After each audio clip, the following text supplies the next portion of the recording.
En 2021, Johanna Balavoine se livrait sans phare sur ses 14 ans d'addiction à la cocaïne et au cannabis dans la bande dessinée « Les Lions endormis » aux éditions Grand Angle.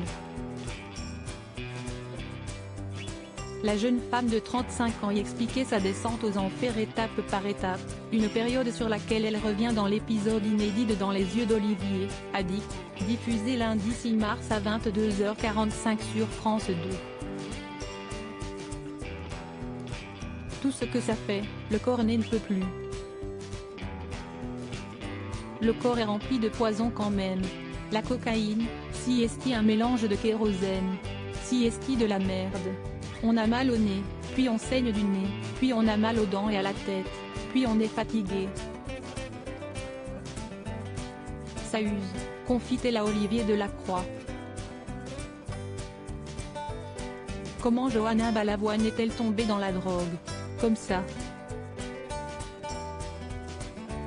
On sort, on rencontre un copain DJ, on en rencontre un autre. Puis moi, je ne me rends pas compte que je suis Johanna Balavoine, j'invite des gens, je crois qu'on m'aime. En fait, on ne m'aime pas moi, mais ça me va. On aime le prestige du nom, que je me laisse faire comme ça aussi.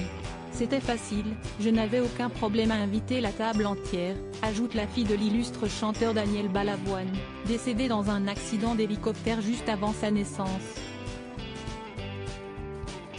La drogue lui donne l'impression que tout va bien. Il y a cette espèce de pacte inconscient. La cocaïne, il y a un pacte inconscient entre tout le monde. Je ne suis pas pire que toi, tu n'es pas mieux que moi. On consomme tous, on est ensemble dans le même bateau. Du matin au soir, on ne dort pas, on continue et, à un moment donné, il faut quand même se dire qu'il faut aller dormir pour tenir. Cette spirale, si est tellement nébuleux, flou, fou, raconte Johanna Balavoine, avant de poursuivre, globalement, si est tombée petit à petit du nocturne au matin. Ce n'est pas toujours tous les jours, mais il y a une période où ça l'a été, je me prenais un café le matin avec un rail de coke et je me roulais un joint.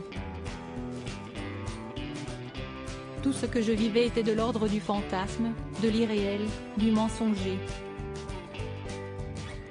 Il y a une sorte de folie là-dessus. Daniel Balavoine, ces femmes qui ont compté dans sa vie. J'ai manqué de l'amour d'un père désormais sorti d'affaires. La trentenaire justifie en partie son addiction par le vide laissé par ce célèbre père qu'elle n'a jamais connu, pour mettre des mots dessus. J'ai beaucoup manqué de cet amour-là. Ce qui était assez complexe, si est qu'il y avait Daniel Balavoine, il y avait ce type-là, et pour moi c'était normal de pas avoir de père. Je pense que petite, avec du recul, je n'ai pas fait cette corrélation. Le personnage et la personne ne fusionnaient pas dans ma tête. Si est un peu étrange. J'ai mis du temps à comprendre que j'avais un père, mais que mon père n'était pas là. Article écrit en collaboration avec 6 médias. Crédit photo, Coadic Y.